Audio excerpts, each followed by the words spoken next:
got a brand new game for you to play each week. Redmen Picks is completely free to enter, and you could win either £1,000 or a share of £1,000. To win, all you have to do is answer a few questions on the upcoming Liverpool game, and whoever gets the most right will win a share of the prize pot or the full prize itself. That's it. It is that easy. You've got to be over 18. Terms and conditions apply, and you've got to gamble responsibly.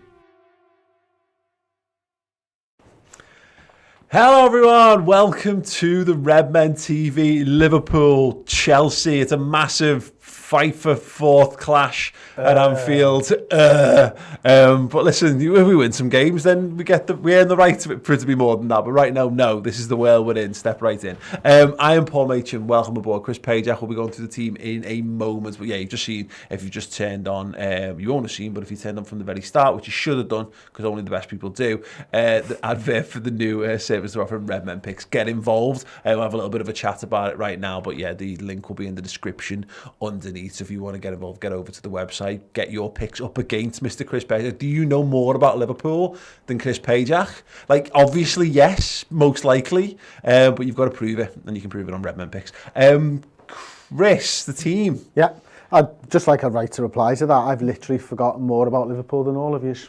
That's true, because you've remembered it, and I've forgotten it all. But you've forgotten the same one fact over and over again. I've literally forgotten more about Liverpool than all of you. Anyway, the team is out. Alisson Becker starts in net, so great to see Alisson Becker back in goal for this one. Andy Robertson starting left back. Fabinho is in at the heart of the defence with Ozan Kabak. Trent Alexander-Arnold playing right back. Then we've got a midfield three of Wijnaldum, Kirk Jones, Thiago once again. Feels like a very settled side right now, doesn't it? We've got Mane, we've got Salah, we've got Firmino. The bench, okay, a little bit different in that, first of all, there's no Nat Phillips, which was a big surprise, to be honest with you. I mean, this was the side that I picked, and I thought Fabinho would start at the back with Kabak. But I 100% thought that Nat Phillips would be on the bench, and yet he's not. So we've got Adrian, we've got Milner, we've got Nico Williams. Reece Williams makes a return to the bench. Diogo Jota, brilliant to see Diogo Jota back on the bench there. Shaqiri, Alex Oxlade-Chamberlain, Origi and Naby Lad. So I'm pretty pleased with that. I think that's probably the side that we all expected to see.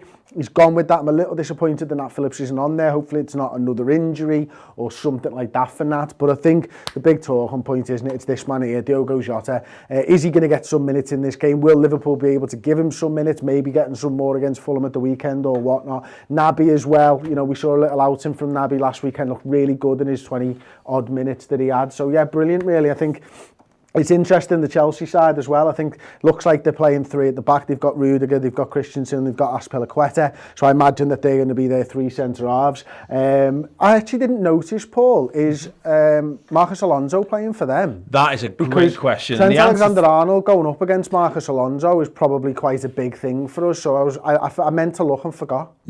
No, great. Okay, that's that talking point gone. Well, so, Ben Chilwell. Ben Chilwell's all right. Defensively, he's much better than Marcus Alonso, so that makes sense, doesn't it? And Chilwell will probably play that sort of left wing-back position then, and Trent Alexander-Arnold will be going up against him, so that could be an interesting one. I think Alonso's better going forwards, would have given Trent maybe a few more difficulties, but going the other way, I think he's better. So, but they're going with three at the back, and can Mane, can Firmino, can Salah get on them? And what I'd like to see today, and I've spoken to a couple of people who feel the same way actually, it's more of this, like them being a bit more central and just sort of hooking up with a centre-half each.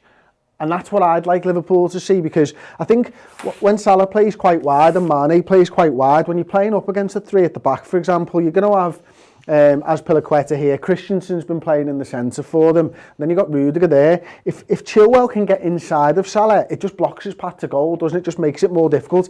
If Salah can get himself on Rudiger and then get the ball to feet, then he's only got one man to beat before he gets his shot off. So I hope Liverpool play sort of a tighter front three today to try and sort of man up against each of the individual defenders, because I think that could work into our favour. Is there any talking points for you there, Paul? I think we know how we're going to set up, don't we? First and foremost, I just want to say welcome, Mr. Flattened £19.92 to join who's joined at Wonder Kid level here on YouTube as a member. You get access to some cool custom emotes and a bonus show, which is every Monday. It's the Final Word Show, 60 minutes looking back at the weekend's game. But yes, the only other thing I guess in Liverpool's case is whether the approach for Sheffield United was a dry run for this game. So in that, by that, what I mean is, and obviously we flipped this as the game went on, but Curtis Jones being more of an attacking mid and having more of a 2, more of a holding 2, with Kirk getting up to make it more of a 4, Mane being a little bit more central at times, and Robbo being more advanced than maybe, again, initially Trent sits in a touch, but then they can switch out if needs be, because that, you're right in saying that. Go and make your front 3 occupy their back 3, and then you try and you overload that by getting Robertson or Trent on the other side, plus Curtis Jones in around them. And that's it. And I've just sort of visualised what Paul was saying there. So Robertson was playing really high and wide. Mane moving into that central position with Bobby Firmino shifting out. Salah sort of in that right wing position, and Curtis Jones ahead of Wijnaldum and Thiago. And that's...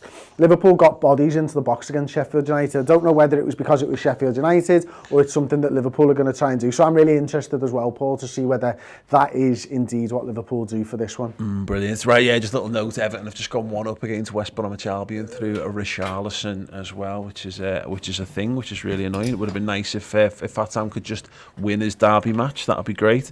The big talking point, Chris, is Diogo Jota's back on the bench. I'm just made up. I've no expectations like he's going to come in and fix all of our whatever at this point, but what he is, and Naby Keita on the bench are 2 lads where, with whether it's half an hour left, 25 minutes, 20 minutes, you can either completely fundamentally change what you do, or you can continue to do what you've been doing without a drop off from fatigue or whatever. Absolutely, and I think, when we've been speaking, haven't we, a lot about the front 3 and stuff like that, and I think part of their problems is fatigue, because the 3 of them have played nearly every bloody game now at this point, and they need rest. You can't be expected to play 2 games a week in the same system over and over and over again, and still be able to produce at the highest level. So Diogo Jota, if just for the next 4 or 5 weeks he's just spelling them while he gets his fitness up,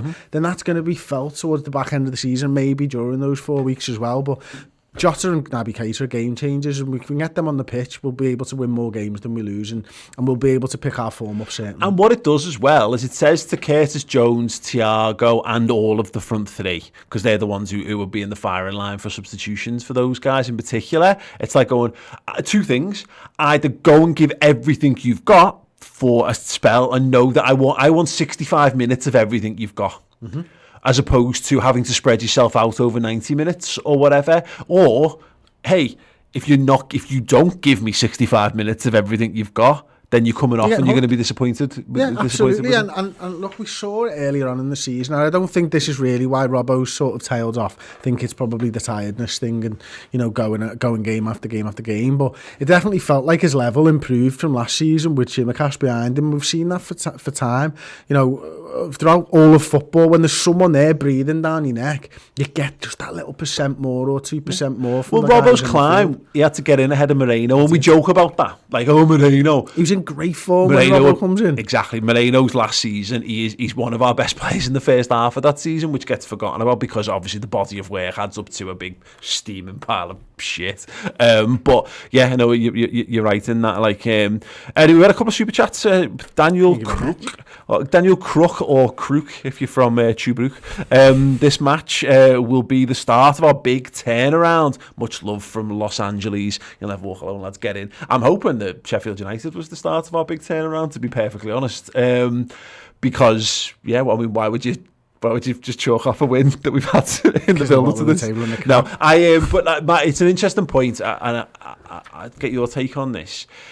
I think it's important for us to, a win would be massive for us, but the most important thing, first and foremost, and I know that we're entering into loser talk territory here, but I think you'll get my wider point, don't get beat here tonight. Because if you get beat, you're setting the message that you are in a pure luck and scrap whatever to squeeze into top four. Whereas if you've beaten Sheffield United, you get a draw against Chelsea and you go and beat Fulham, and then look, you go and beat Wolves, say, which I think is much more. All those are much more winnable games than this one. You might find you're probably above Chelsea anyway. Well, yeah, I agree with you, but equally, I don't want to just be thinking about fourth. And so you're right. First thing is don't get beat. But, you know, Leicester looking like they're having a little bit of a wobble. Manchester United certainly having a little bit of a wobble. You do beat Chelsea and you start opening up the teams above you and you start being able to put pressure on the teams above you. You are right. You can't get beaten in this game, so don't get beat. Yeah. But realistically, like, we're fighting for one place at the moment. We should be fighting for 3 places, and that just gives you more options. I think the wider point is where we need to be careful, and I wonder whether this is a psychological shift for Liverpool, is that we're not playing to win the title. Yeah. So, but we're playing to finish top 4, and what you need to do to finish top 4 is just you don't win every game to finish top 4. You're the and least if you do, shit, as you always say. Yeah, 100%. So there's going to be games where, and this is one of those games where it'd be interesting if it's a tight game. And we've seen this from Klopp when he's been managing seasons better. If it's at 0-0 and there's 10 minutes to go, what do? Do you spin for 3 points, or do you hold on? Because if you lose that game in the last 10 minutes, you've made yourself an absolute mountain to climb. And yes, you give yourself a big boost. But it's going to be interesting to see how we do handle that. Kai Johnson with $4.99, thank you, Kai. Says makes a nice change to have 2 or 3 players who can come off the bench and maybe change the game. Completely, to further point we're saying there. It would be much nicer if the first team was better, though, wouldn't it? We were saying this. I was saying this just off air, but we're not in that situation. So we're now in a position where the team's settled. Wouldn't it be great if we were all millionaires?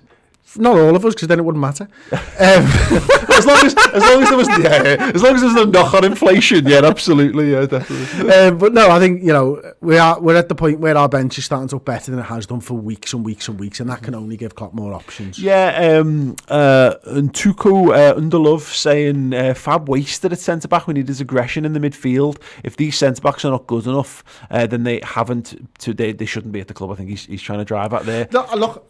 I've sat here this week and told you that I want Fabinho back in the centre of the park, and I've also sat here and told you there's no way I'm doing that against Chelsea. And that's just the way that it is. And look, it's a new centre back partnership again. Who's playing centre forward for Chelsea? Timo Werner, pace. Timo Werner. It would be suicide to put any of our other centre backs. I mean, like, the fact is, Nat Phillips and Ben Davies aren't even on the bench. We don't know. There's a fact super chat here from Matthew Kirk. Is Ben Davies actually real? No idea. I genuinely believe he was bought just because we just needed.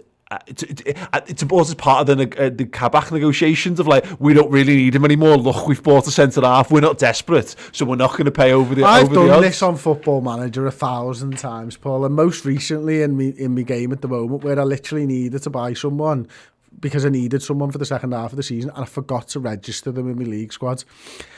That might be what happened, because, and I'll tell you what, he's knocking on the manager's door in Footy Manager saying, what the fuck, you lied to me? I'm going, yep, I did, you're right. Yeah. And there's no button on Football Manager for, I'm a dickhead, I didn't register, it's my bad. Yeah, I pressed auto pick and didn't know what that actually meant when I did it. Yeah, no, definitely. No, I genuinely, like, there's a possibility that we'll see him in Kabak. I think if experience and all the things we've been told matters, I think as the back end of the season, once everything's a little bit more settled down, provided we don't have any more deep injury crises to the likes of Fabinho, etc., or in the midfield, I think it's possible we'll see Davies in Kabak at some point down the line, because there's a left-sided centre-half there and there's a right-sided centre-half, and like, naturally.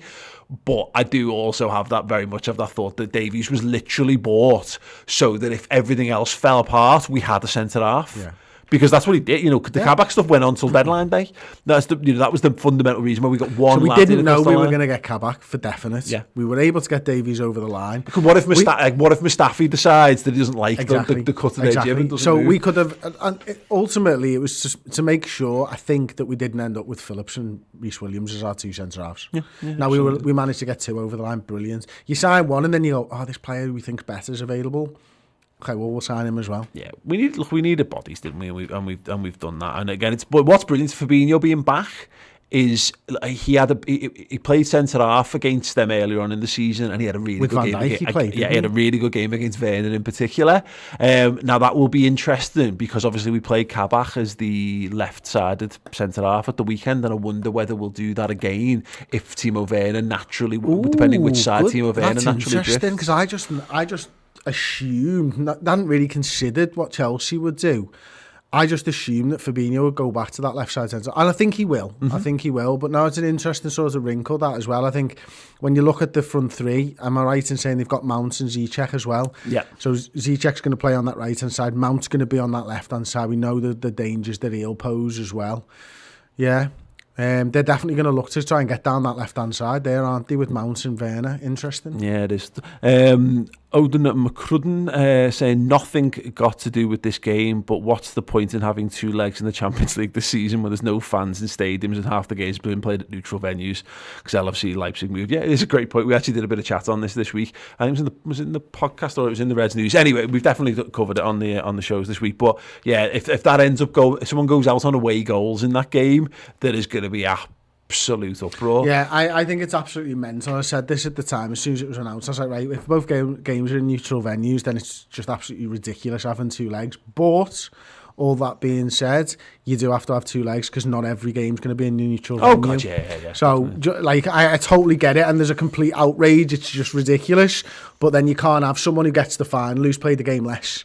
And therefore is maybe slightly better off. It just speaks to what a mess the whole thing is, doesn't it? AS says Ben Davies a concept rather than a real person. Yeah, I wonder whether we've bought like a Rimmer style hologram, and he's not even a hard light thing. He's just like one step up from a cardboard cutout, just so you fill a space. In fact, unfortunately, we don't even fill the space on our bench at this point. If anyone knows, in fact, we'll keep our ears to the ground on that. Whether there's any more. If there's any more news as to why those decisions have been taken. I mean, unless it's just to keep Reece Williams in the conversation. Nat Phillips has been good. Like, I'm under no delusions that Nat Phillips is anything less than we know what he is. He's never going to be a long-term option for Liverpool. He might not even be at Premier League standard. He's doing a decent job. He's never really put a foot wrong for us. But unless it's just a pace thing. But then again, it's not like Reece Williams is blessed with loads of pace. I think Phillips is better than Reece Williams. I mean, me and you have had this conversation loads of times, haven't we? I think right now, Nat Phillips is the best centre half, and he looks just as fast, if not faster, to me than Reece Williams does, to be honest. Yeah. Thomas Templeton, would you drop Bobby if Jota does hit form when back in the team? See, for me, the Jota thing, and this was another point made on the shows this week, that right now, I'm not worried about starting Jota in football matches. That'll come, and if that comes, amazing, absolutely perfect. But it's not for Bobby. There might be times when you maybe change a game with time left to go on it, and you do end up with Jota, Salah, Mane. But at the moment, like Mane could really do with someone just to swap out for him periodically. We saw it. What game is it where Jota scores? When he comes on for Mane, he scored two in that game. I can't remember what game it was, but the point is that I'm bang up for now. Just Jota just coming in and being a bit of an X factor as much as anything else, and replacing, giving Salah some time off, giving Mane some time off, or making a situation where you can have any of the other lads in the central I think that's positions. what it's about for me. And I was kind of talking about this before. It's not about he just comes in and then all of a sudden Salah and Mane play every game, because that doesn't help you. Having him in should help all three of them. Should help Bobby, should help Sadio, should help Mo, because he'll be able to spell all of them. And if you can almost imagine there's some world where they all get the same minutes between now and the end of the season, that's the world that I want to live in. 100% agree on that. Mohammed, how's the wife? She's good. I mean, I've been painting the lounge, so she better be fucking good. Must be made up. Yeah. I think mine's fine. I haven't asked her for a while. Like. Yeah.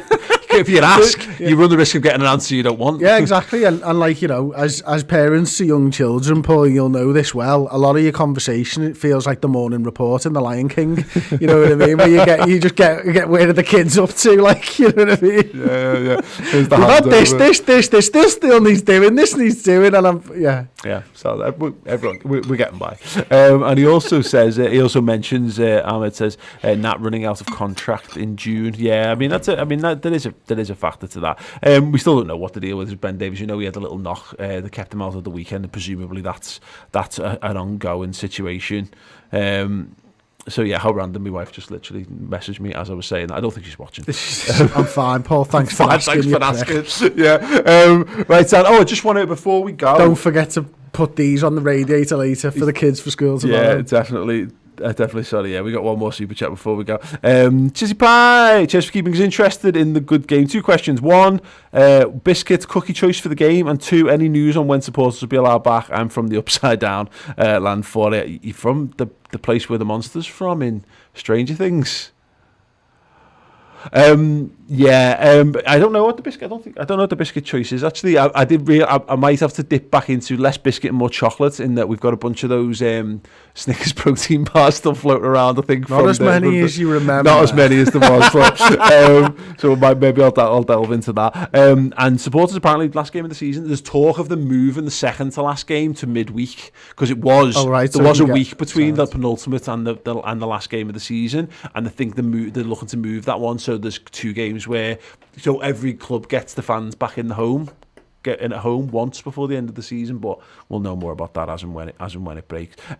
Listen, I want to talk about Redmen Picks. I do too. In fact, I want to draw people's attention to it, Chris, because I had a go this week. Okay. Did you just guess all the same ones as me? Let's see. No. So the first one, and you can play along at home. You did the opposite, didn't you? No. I genuinely went with what I thought, or whether I thought you were badly wrong, and that was just the way it was. So you basically, it's 10 questions, right? Don't know. Changes every week. Okay, sad. Between 10 and 14, I was told. But show us how much you can win first, Paul, because there's £1,000. There is £1,000 total prize pool up for grabs. It's completely free to enter. Click that little contest details button there, mate. Okay. Right, scroll down. First prize, 500 quid. Mm-hmm. Second prize, 250 quid. Third one, 30, 470. Fifth, 50 quid. So free to enter. Completely free to enter. You've got to be 18 plus. You've got to gamble away. And you've got to... what else? Terms and conditions apply. Yeah, that's simple. But yeah, Chris doesn't think Liverpool will score in the first half, and I agreed with him on that one. Will they score in the second half? We both said yes on that one. Of course we did. You think Liverpool will only score 1 goal in this game? I went with 2. Okay. Will Salah scored? You said no. You don't think Salah will score in this game? Wow. I think Salah's got to think about the screamer.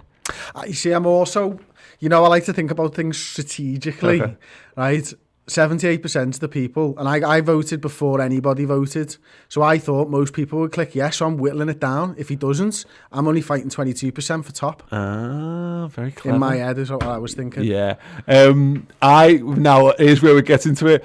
Will Bobby Firmino score? You've gone with no, and 76% of Redmen Picks fans put 76 voted with you on that. I've gone for yes. Okay. I am backing Bobby. Look, there's a whole host of other things you can do and enter into there. Do play along. It's a good laugh. I had my first little dive into it this week, and particularly because you get to see what Chris has done.